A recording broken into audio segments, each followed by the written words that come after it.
Nepal communist party जिन्दाबाद। जिन्दाबाद जिन्दाबाद। धन्यवाद कमरेडलाई। अब म ढिलो नगरिकन आजको यस कार्यक्रमका प्रमुख अतिथि नेपाल कम्युनिस्ट पार्टीका सचिवालय सदस्य एवं नेपाल सरकारका गृहमन्त्री कमरेड रामबहादुर थापा बादलज्यूलाई आजको यस कार्यक्रममा आफ्नो सार्वजनिक मन्तव्य राखिदिनुको निम्ति म हार्दिक अनुरोध गर्दछु। काठमाडौँ जिल्लाको 3 नम्बर क्षेत्रद्वारा आयोजित आजको यस कार्यकर्ता भेलाका सभानायक कमरेड, मञ्चमा आसीन केन्द्रीय समितिका सहयोद्धा कमरेडहरू र अन्य विशिष्ट नेतागणहरू र आजको यस भेलामा उपस्थित सम्पूर्ण यस क्षेत्रका कमरेडहरूमा सर्वप्रथम क्रान्तिकारी अभिवादन।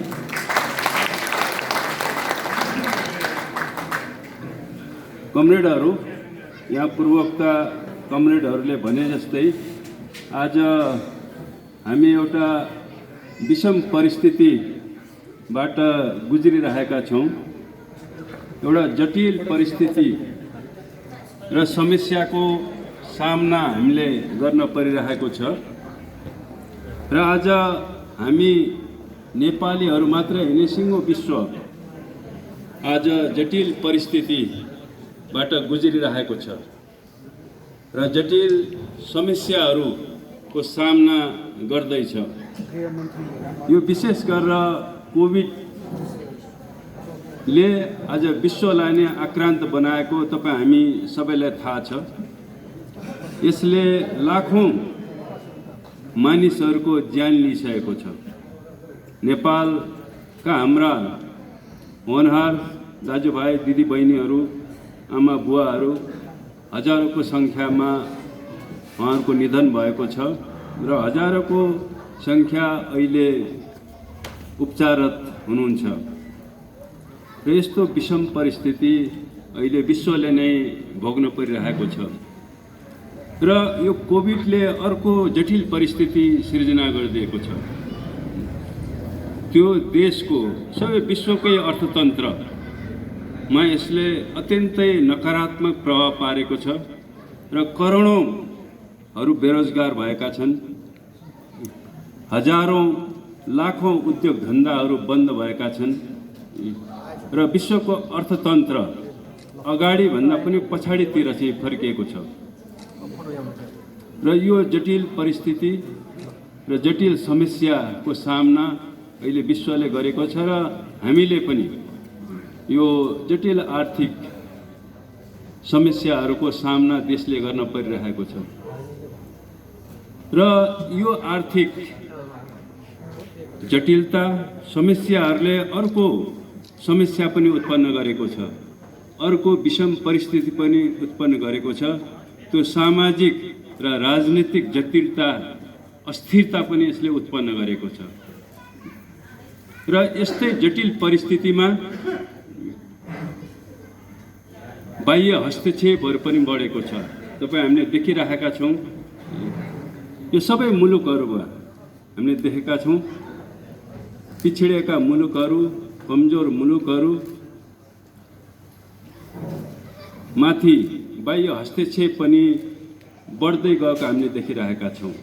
यस्तो विषम परिस्थितिमा, यस्तो जटिल समस्याहरू सहित आज हामी यस क्षेत्रका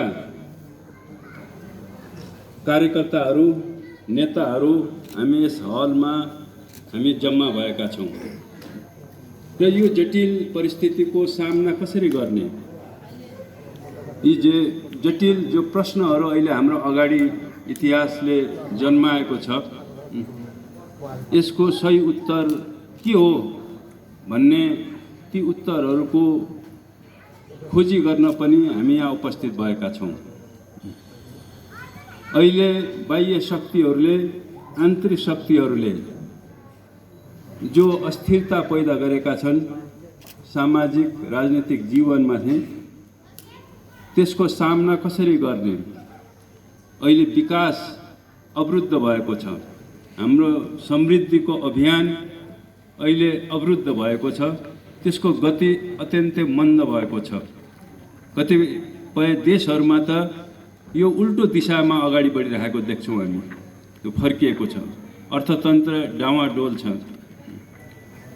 अर्थतन्त्रलाई, हाम्रो विकासको समृद्धिको यात्रालाई फेरि कसरी अगाडि बढाउने, यसको बाटोमा जो अवरोधहरू खडा भएका छन्, बाधाहरू उत्पन्न भएको छ, त्यसलाई कसरी पन्छ्याउने, यी सवालहरू हाम्रो अगाडि उपस्थित भएका छन् र हामी यिनै समस्याहरू, यिनी सवालहरूको समाधानको निम्ति र यसको सही उत्तर दिनको निम्ति हामी यहाँ उपस्थित भएका छौँ। र अहिले नेपालमा मात्रै होइन, विश्वभरि नै एउटा उथलपुथलको स्थिति छ। सबै राष्ट्रहरू एउटा उथलपुथलको प्रक्रियाबाट अगाडि बढिरहेका छन्। तपाईँले हिजो मात्रै सायद अमेरिकामा हो, तपाईँले देख्नुभयो एउटा उथलपुथलहरू। युरोपमा तपाईँ सबै अफ्रिका, अस्ट्रेलिया अथवा अमेरिका सबै ठाउँहरूमा अहिले समाज एउटा उथलपुथलको प्रक्रियाबाट अगाडि बढिरहेको छ र हामी पनि यो प्रक्रियाबाट, यो परिवेशबाट हामी अलग हुन सकेका छैनौँ। हामी पनि यही उथलपुथलको प्रक्रियामै हामी यहाँ उपस्थित भएका छौँ। आज देशव्यापी रूपमा भेलाहरू, बैठकहरू, अभियानहरू चलिरहेको छ। त्यो अग्रगामी शक्तिहरूले, ती देशभक्त शक्तिहरूले, प्रगतिशील शक्तिहरूले पनि ती अभियानहरू चलाइरहेका छन् भने अर्कोतिर हामी देख्छौँ ती प्रतिगामी शक्तिहरू पनि आज उद्वेलित छन्, तिनीहरू आन्दोलित छन्, तिनीहरू पनि सडकमा यो उथलपुथलको एउटा हिस्सा उनीहरू पनि छन्। यो कुराहरू हामी देखिरहेका छौँ। त कमरेडहरू, यो आजको यो परिस्थिति, विषम परिस्थितिको बारेमा यो किन यस्तो उत्पन्न भयो र यो परिस्थितिलाई कसरी हामीले फेरि एउटा ट्र्याकमा ल्याउने, यी समस्याहरूलाई कसरी समाधान गर्ने भन्ने बारेमा पूर्वोक्त कमरेडहरूले धेरै कुराहरू यहाँ विस्तृत रूपमा भनिसक्नु भएको छ हाम्रो सन्दर्भको विषयमा आउँदाखेरि। त्यसकारणले मैले यहाँ धेरै कुराहरू फेरि दोहोऱ्याउनु पर्छ जस्तो लाग्दैन। तैपनि जोड दिने हिसाब किताबले म केही संक्षेपमा केही कुराहरू म यहाँ राख्न चाहनेछु। हामीले हाम्रो नेपालको इतिहासको अध्ययन गर्दाखेरि हाम्रो नेपालको सामाजिक जीवन, यहाँको राजनीतिक स्थितिको परिवर्तनको हामीले इतिहास हेर्दाखेरि हामी के देख्छौँ भन्दाखेरि झन्डै 250 वर्षको जो राजतन्त्र थियो, हामी 2062-63 सम्म आउँदाखेरि त्यो राजतन्त्रको हामीले अन्त्य गऱ्यौँ। त्यो कसले अन्त्य गरे, कसको नेतृत्वमा राजतन्त्रको अन्त्य भयो र कसको नेतृत्वमा नेपालमा सङ्घीय लोकतान्त्रिक गणतन्त्रको स्थापना भयो। हामीले इतिहासतिर फर्केर हेर्दाखेरि हामी के देख्छौँ, निश्चय पनि यो राजनीतिक परिवर्तनमा समाजका सबै तबकाहरूले, सबै वर्ग, सबै जाति, सबै लिङ्ग, सबै क्षेत्रहरूले महत्त्वपूर्ण भूमिका खेले। सबै राजनीतिक दलहरूले पनि आफ्नो ठाउँबाट महत्त्वपूर्ण योगदान गरे नेपालको यो राजनीतिक परिवर्तनमा, नेपालको जनवादी क्रान्तिमा हामीले देख्यौँ इतिहासमा। तर यसमा मुख्य नेतृत्वदायी भूमिका कसले खेल्यो भन्दाखेरि हामी निश्चय पनि के देख्छौँ भने त्यसमा नेपालको सरबारा वर्गले, नेपालका कम्युनिस्टहरूले नै नेतृत्वदायी भूमिका खेले। यो राजनीतिक क्रान्तिमा, यो राजनीतिक परिवर्तनमा, यो सामाजिक रूपान्तरणमा नेपालका कम्युनिस्टहरूले नै प्रमुख भूमिका, नेतृत्वदायी भूमिका खेलेको यो इतिहास सिद्ध भइसकेको कुरा हो। त्यस कारणले नै नेपाल कम्युनिस्ट पार्टीको नेतृत्वमा चाहिँ सङ्घीय लोकतान्त्रिक गणतन्त्रको एउटा शक्तिशाली सरकार चाहिँ गठन भएको। यसले क्रान्तिमा एउटा नेतृत्वदायी भूमिका खेलेको परिणामस्वरूप, यसको फलस्वरूप नेपाली जनताले नेपालका कम्युनिस्टहरूलाई विश्वास गरेर उनीहरूले 2/3 मतद्वारा एउटा शक्तिशाली सरकार गठन गरिदिएका हुन्छन्। एउटा स्थायित्वको चाहिँ जनादेश नेपाली जनताले दिए, किनभने विकास स्थायित्व बिना, स्थिरता बिना चाहिँ सम्भव हुँदैन। कुनै पनि दुनियाँमा जहाँ विकास भएको छ, जो समृद्धि हासिल भएको छ, त्यो देशमा त्यहाँको नेताहरूले, त्यहाँको नेतृत्वले त्यहाँ पहिला स्थायित्व चाहिँ उनीहरूले कायम गरे, त्यहाँ उनीहरूले स्थिरता कायम गरे, त्यहाँ उनीहरूले सुशासन कायम गरे, त्यहाँ उनीहरूले चाहिँ शान्ति स्थापना गरेछे। र त्यो आधारमा मात्रै कुनै पनि मुलुकले चाहिँ विकास गर्छ। जहाँ स्थिरता हुन्छ, जहाँ अराजकता हुन्छ, जहाँ अशान्ति हुन्छ, त्यो देशमा कहीँ पनि चाहिँ विकास हुँदैन, भएको छैन र त्यो देश समृद्ध हुँदैन र हुन सक्दैन चाहिँ। त्यसकारणले नेपाली जनताले समृद्धि खोजेका हुन्। नेपाली जनताको आकाङ्क्षा, नेपाली जनताको सपना भनेको समृद्धि हो। नेपाली जनता युगौँदेखि उत्पीडनबाट, शोषणबाट उनीहरू पीडित भए, उनीहरू दुखी भए। त्यहाँ उनीहरू सुख चाहन्छन्, उनीहरू शान्ति चाहन्छन् र त्यो शान्ति, त्यो समृद्धि बिना, त्यो सुख, त्यो खुसी, समृद्धि बिना, विकास बिना सम्भव छैन। त्यसकारण यो यसरी जोडिएको छ। स्थायित्व, शान्ति, सुशासन र त्यो समृद्धिसित जोडिएको छ र त्यो समृद्धि सुख र खुसीसित जोडिएको छ। त्यसैले हामीले नेकपाको नेतृत्वमा, नेकपाले सरकारको नेतृत्व लिइसकेपछि, नेकपाले यो देशमा राजनीतिक क्रान्ति सम्पन्न गरिसकेपछि त्यसले दिएको नारा सायद अहिले विश्वव्यापी रूपमा नै यो स्थापित छ, समृद्ध नेपाल, सुखी नेपाल। यो अहिले जनताको राष्ट्रिय आकाङ्क्षा यो नारामा झल्किन्छ, यसमा सूत्रबद्ध भएको छ। हामी समृद्ध नेपाल बनाउन चाहन्छौँ। हामी नेपालीहरूलाई, जनतालाई हामी सुखी बनाउन चाहन्छौँ। हामी उनीहरूलाई खुसी, उनीहरूलाई हामी रमाएको देख्न चाहन्छौँ, उनीहरू मुस्काएको हामी देख्न चाहन्छौँ। हामी यस्तो नेपाल निर्माण गर्न चाहन्छौँ यो जनवादी क्रान्ति पश्चात। र यो कुराहरू हामीले यो नारामा हामीले सूत्रबद्ध गरेका छौँ। यो घर घरमा, यो विश्वव्यापी रूपमा यो नारा स्थापित हामीले गरेका छौँ। र हामी नेपाल लामो समयदेखि एक ढङ्गले अर्ध उपनिवेशको, यो कुनै पनि देशको, कुनै पनि मुलुकको यो उपनिवेश त भएन, तर यो देशलाई लामो समयदेखि एउटा अर्ध उपनिवेशको रूपमा बाह्य हस्तक्षेप यसले भोगिराख्यो। कैयन असमान सन्धि सम्झौताहरूद्वारा चाहिँ हामीमाथि चाहिँ बाह्य शक्तिहरूले शासन गरे, हाम्रो शोषण गरे। यहाँ जहिले पनि एउटा अस्थिरता पैदा गरेर, राजनीतिक अस्थिरता पैदा गरेर उनीहरूले आफ्नो स्वार्थको पूर्ति गरिराखे। यो पनि हामीले इतिहासमा देखेका छौँ। त्यही नेपाली जनता यो अस्थिरताबाट मुक्ति चाहन्छन्, यो बाह्य हस्तक्षेपबाट मुक्ति चाहन्छन्, उनीहरू स्वाधीनता चाहन्छन्, उनीहरू स्वतन्त्र चाहन्छन्। नेपाली जनता देशभक्त हुन्। नेपाली जनताहरू गुलाम होइन, कुनै पनि मुलुकको गुलाम हुन चाहँदैनन्।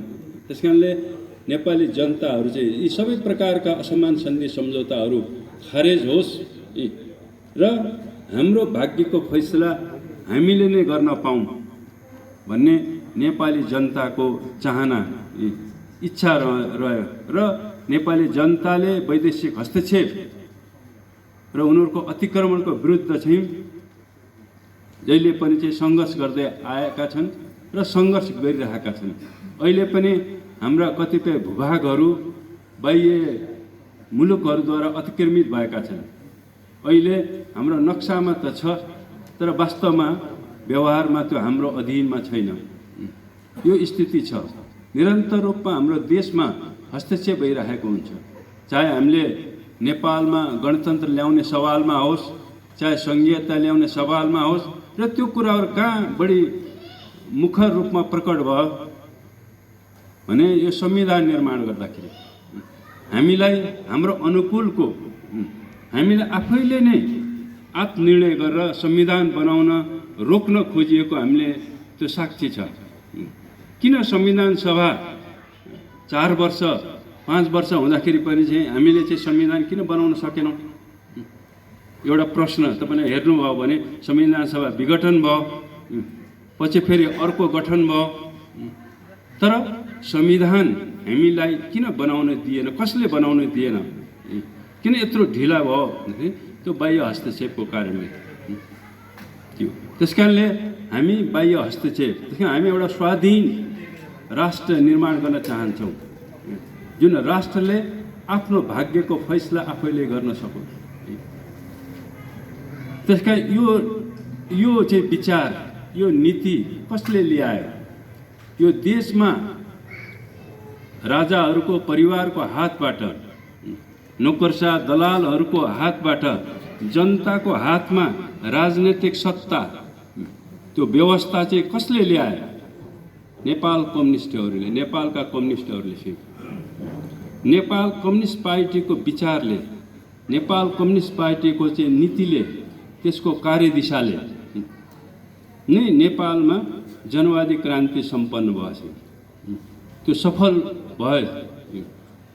हाम्रा गुरुहरूले, मार्क्स लेनिन र हाम्रा अग्रजहरूले हामीले जुन सिद्धान्त मान्छौँ, कम्युनिस्ट सिद्धान्त अथवा मार्क्सवाद लेनिनवाद भनेर, अथवा हाम्रा अग्रजहरूले प्रतिपादन गरेको एउटा सिद्धान्त छ। त्यो हामीले त्यो सिद्धान्तलाई मान्छौँ। हामी सबैले कम्युनिस्ट हुनुको नाताले, हामी वैज्ञानिक हुनुको नाताले एउटा सिद्धान्त, एउटा विचार के छ भन्दाखेरि क्रान्तिको सफलता र विफलता के कुराले चाहिँ निर्धारण गर्छ भने मार्क्सवादीहरूले के भन्दै आएका छन्, सिद्धान्त प्रतिपादन गर्छ भने सही विचारले क्रान्तिलाई सफल पार्छ र गलत विचारले क्रान्तिलाई चाहिँ असफल पार्छ अथवा विफल तुल्याउँछ। त्यसकारणले नेपालमा जो जनवादी क्रान्ति सफल भयो, किन भयो भन्दाखेरि हामीले प्रतिपादन गरेका, नेपालका कम्युनिस्टहरूले प्रतिपादन गरेका विचारहरू, यहाँको धरातलको सन्दर्भ भन्दाखेरि चाहिँ यहाँको चाहिँ मार्क्सवाद, नेपालको सन्दर्भको मार्क्सवाद, नेपालको सन्दर्भको लेनिनवाद र नेपाली क्रान्तिको चाहिँ सिद्धान्तहरू, विचारहरू, नीति, कार्यदिशाहरू नेपालका कम्युनिस्टहरूले सही ढङ्गले निर्धारण गरेको हुनाले क्रान्ति सफल भएको। त्यसकारणले हामीले यहीँनिर प्रश्न आउँछ। आज फेरि हाम्रो अगाडि प्रश्न के आएको छ भने क्रान्तिको रक्षा कसरी गर्ने? एउटा हामीले जो क्रान्ति गऱ्यौँ, जो राज्य व्यवस्था प्रणाली हामीले जो निर्धारण गऱ्यौँ, यसलाई हामी कसरी जोगाउने, यसलाई कसरी सुदृढ गर्ने भन्ने एउटा प्रश्न हाम्रो अगाडि आएको छ। कि हामीले हिजोकै पुरानो विचार, पुरानै कार्यदिशा, पुरानै नीति कार्यक्रमहरूले हाम्रा उपलब्धिहरूको हामी रक्षा गर्न सक्छौँ त भन्दाखेरि त्यो सक्दैनौँ चाहिँ। त्यसकारणले हामीलाई नयाँ विचार, नयाँ सिद्धान्त, नयाँ कार्यदिशाले मात्रै यी उपलब्धिहरूको रक्षा हुन सक्छ। त्यसकारणले हामीले विचारको विकास गर्ने कि नगर्ने भन्ने एउटा प्रश्न अहिले उठेको छ। यसलाई तपाईँले हेर्दाखेरि अहिले जो घटनाक्रमहरू चाहिँ तपाईँले देखिराख्नु भएको छ र यो प्रश्न अहिले उब्जिएको छ, हाम्रा उपलब्धिहरूको, क्रान्तिको रक्षा कसरी गर्ने भन्ने यहाँनिर छ। यहाँ एउटा प्रश्न वैचारिक रूपमा, सैद्धान्तिक रूपमा उठेको छ र यो कुराको फैसला हामीले गर्नुपर्ने बिन्दुमा, त्यस्तो मोडमा आज हामी उभिएका छौँ। र अहिले अरू जो प्रतिक्रियावादी वर्ग हो, जो पक्ष हो, उनीहरूको अगाडि पनि यही सवाल उभिएको छ। गुमेको सत्तालाई कसरी पुनर्स्थापित गर्ने, प्रतिगमनलाई फेरि कसरी फर्काउने, पुनरुत्थान कसरी गर्ने भन्ने उनीहरूको पक्षमा पनि यो सवाल उभिएको छ। किन उनीहरूले त सत्ता गुमाए, उनीहरूको शासन त खारेज भयो। त्यस कारणले अब फेरि त्यसको पुनर्स्थापना कसरी गर्ने, हिजोको त्यो उनीहरूको विचार, उनीहरूको नीति, उनीहरूको रणनीतिले चाहिँ त्यो सत्ता उनीहरूले टिकाउन सकेनन् चाहिँ। त्यसलाई क्रान्तिकारीहरूको, कम्युनिस्टहरूको रणनीतिले त्यसलाई क्रस गरिदिएछ, उनीहरूलाई पराजित गरेछ यो सत्ता सङ्घर्षमा। अनि अब अहिले उनीहरूको अगाडि त्यो गुमेको सत्ता कसरी पुनः प्राप्त गर्ने भन्ने सवाल पैदा भएको छ। जहिलेदेखि उनीहरूले सत्ता गुमाए तहिलेदेखि त्यो प्रश्न उनीहरूको अगाडि उभियो छ, कसरी फेरि प्रतिगमनलाई पुनर्स्थापना गर्ने, पुरानो सत्ता, पुरानो व्यवस्था र पुरानै शासकहरू कसरी चाहिँ पुनर्स्थापित हुने भन्ने सवाल एउटा वैचारिक सवाल। त्यस कारण उनीहरूले आफ्नो रणनीतिहरूमा पुनर्विचार गरे, उनीहरूले आफ्नो कार्यदिशामा, आफ्नो विचारमा उनीहरूले फेरि समीक्षा गरे र उनीहरूले नयाँ रणनीति बनाए। उनीहरूको पुरानो सत्तालाई पुनर्स्थापना गर्ने चाहिँ उनीहरूले रणनीति बनाए र त्यो रणनीति, दुईवटा रणनीतिहरू उनीहरूले बनाए। तपाईँ हामीले देख्यौँ कि पुरानो सत्ता, पुरानो व्यवस्थालाई फर्काउनको निम्ति दुईवटा कुरा गर्न जरुरी छ, दुईवटा पूर्वाधारहरू निर्माण गर्न जरुरी छ भन्ने उनीहरूले देखे। पहिलो, यो क्रान्तिको, जनवादी क्रान्तिको नेतृत्व गर्ने पार्टी, नेतृत्वलाई फुटाउन जरुरी छ। समाजवादी क्रान्तिको अहिले जसले नेतृत्व गरिरहेको छ, अहिले समृद्धि भनेको समाजवादको यात्रा हो। त्यस कारणले यो समाजवादको जो अहिले अभियानको, समृद्धि विकासको अभियानको जसले नेतृत्व गरिरहेको छ, जुन पार्टीले नेतृत्व गरिरहेको छ, त्यसलाई विभाजन गर्न जरुरी छ। त्यसलाई विभाजन नगरिकन उनीहरूले पुरानो सत्ताको पुनर्स्थापना गर्न सक्दैनन्। यो कुराहरू उनीहरूले यो पहिलो रणनीति यो निश्चित गरे र उनीहरूले नेकपाभित्र नेकपालाई कसरी फुटाउने त उनीहरूले त्यसको चाहिँ अध्ययन गरे र त्यो सूक्ष्म अध्ययनबाट उनीहरूले के बुझे भन्दाखेरि नेकपाभित्र कमजोरीहरू छन्, नेकपाभित्र चाहिँ चर्का असन्तुष्टिहरू छन्, नेकपाभित्र चाहिँ अति महत्त्वाकांक्षा राख्ने पात्र प्रतिनिधिहरू छन्। राष्ट्रपति हुन चाहने अथवा राष्ट्रपति हुन नचाहेकोमा असन्तुष्टि राखेका पालेका चाहिँ त्यस्ता प्रतिनिधिहरू छन्। नेकपाभित्र अध्यक्ष हुन चाहने, पार्टीको नेकपाको अध्यक्ष हुन चाहने र हिजो अध्यक्षको प्रतिस्पर्धामा पराजित भएका र फेरि चाहिँ त्यो अध्यक्ष पद प्राप्त गर्न चाहने, महत्त्वाकांक्षा राख्ने पात्रहरू छन् जो नगद चाहन्छन्, उनीहरू उधारो चाहँदैनन्। त्यो कुरा उनीहरूले पत्ता लगाए र नेकपाभित्र यही कार्यकालमा प्रधानमन्त्री हुने, फेरि प्रधानमन्त्री हुने महत्त्वाकांक्षा राख्ने पात्र प्रवृत्तिहरू छन् भन्ने कुरा उनीहरूले पत्ता लगाए। प्रधानमन्त्री हुन उठेका निर्वाचनमा तर हारेका र हराइएका पात्रहरू पनि छन्। यो कुराहरू उनीहरूले बडो गहिरो ढङ्गको अध्ययनबाट पत्ता लगाए र नेकपाभित्र तलदेखि माथिसम्म यस्ता असन्तुष्टि राख्ने, त्यो पद प्राप्ति गर्ने आकाङ्क्षा राख्ने चाहिँ पात्रहरू तलदेखि माथिसम्म छन् यो विभिन्न तहमा भन्ने कुरा उनीहरूले पत्ता लगाए र यही खेल्नुपर्छ। यही कमजोरीमा, नेकपाभित्र भएको कमजोरीमा खेलेर त्यसलाई एउटा अतिसम्म पुर्याएर, एउटा उत्कर्षसम्म पुर्याएर त्यसलाई एउटा प्रधानमन्त्रीलाई हटाउने अथवा पार्टी अध्यक्षलाई हटाउने आरोप पत्रसम्म चाहिँ पुर्याएर चाहिँ यिनीहरूलाई विभाजन गर्न सकिन्छ भन्ने निष्कर्षमा उनीहरू पुगेर त्यो योजना बनाए र उनीहरूले नेकपाभित्रका त्यस्ता पात्रहरूमा खेले। उनीहरू चाहिँ देशभित्रका शक्तिहरू, देश बाहिरका शक्तिहरू चाहिँ हामीले देख्यौँ। हामी यो असोज महिनासम्म नपुग्दै चाहिँ र यो आरोप पत्रहरू खडा गरियो। प्रधानमन्त्रीले अहिले राजीनामा दिनुपर्छ, किनभने यिनले सरकार चलाउन सकेनन्। यिनीले यो देशको विकास गर्ने, देशको राष्ट्रिय पुँजीपतिहरूको संरक्षण गर्ने, श्रमको संरक्षण गर्ने भन्दा यिनले त भ्रष्टाचारीहरूको संरक्षण गरे। यिनले आफै भ्रष्टाचारी भए। यो आरोपपत्रहरू खडा गरियो। यिनको देशभक्ति, यिनको राष्ट्रवाद पनि देखियो। यो सामन्त गोयल आउँदासम्म यो उदाङ्ग भयो। यिनले राष्ट्र बचाउने पनि होइन।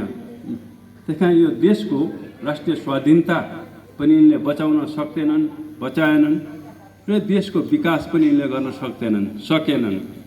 त्यस कारणले प्रधानमन्त्रीबाट पनि हट्नुपर्छ। पार्टी पनि यिनले ठिक ढङ्गले सञ्चालन गर्न सकेनन्। पार्टीका विचारहरू, विधि विधानहरू सबैलाई यिनले लत्याए, लात मारे। बैठकमा पनि आउँदैनौँ, बैठकभन्दा माथि हुने यी तानाशाह भए, अधिनायक भए भने यस्ता आरोपहरू खडा गरियो। हुन त यी सबै निराधार आरोपहरू। हाम्रो सचिवालय बैठक नै यो 2.5-3 वर्षमा झन्डै 74-75 पटक चाहिँ बैठक बसेको छ। तपाईँले हिसाब गर्नु, झन्डै हप्ता 2 हप्ता 10 दिनमा चाहिँ एकपटक चाहिँ बस्ने गरेको छ। त्यसैले एउटा एकदम तथ्यहीन किसिमका चाहिँ आरोपहरू खडा गरियो र पार्टीबाट हट्नुपर्छ भनेर त्यो आरोपपत्रहरू खडा गरियो। यसरी शत्रुहरूले, प्रतिगामीहरूले नेकपालाई फुटाउने जो रणनीति, जो षड्यन्त्र चाहिँ तयार पारेका थिए, त्यसमा हाम्रा कमरेडहरूको महत्त्वाकांक्षाले तिनीहरूको त्यो रणनीति नेकपालाई फुटाऊ र फेरि आफ्नो सत्ताको पुनर्स्थापना गरेर भन्ने रणनीतिमा चाहिँ हाम्रा कमरेडहरूको त्यो महत्त्वाकांक्षाले चाहिँ र ठुलो भूमिका खेल्यो र अन्ततः पार्टी लाई विभाजन गर्नमा, हुन त अहिले औपचारिक रूपमा त्यो घोषणा भएको छैन, तैपनि व्यावहारिक रूपमा, वस्तुगत रूपमा त त्यो पार्टी अहिले विभाजित भएको छ र दुश्मन आफ्नो एउटा रणनीतिमा सफल भएको देखिन्छ यहाँसम्म आउँदाखेरि। र अहिले उनीहरूले खुसियाली मनाएको हामी देख्छौँ। नेकपा फुटेकोमा विश्वभरिका देशका प्रतिगामी शक्तिहरू, त्यो वर्गहरू चाहिँ रमाइरहेका छन्, उनीहरू उत्साहित छन्। तपाईँले यो देखिराख्नु भएको छ, एकदम छ्याङछ्याङथि त्यो छ भने जनताहरू, श्रमजीवी जनताहरू, विश्वभरिका क्रान्तिकारी कम्युनिस्टहरू चाहिँ चिन्तित छन्, उनीहरू दुःखी छन्।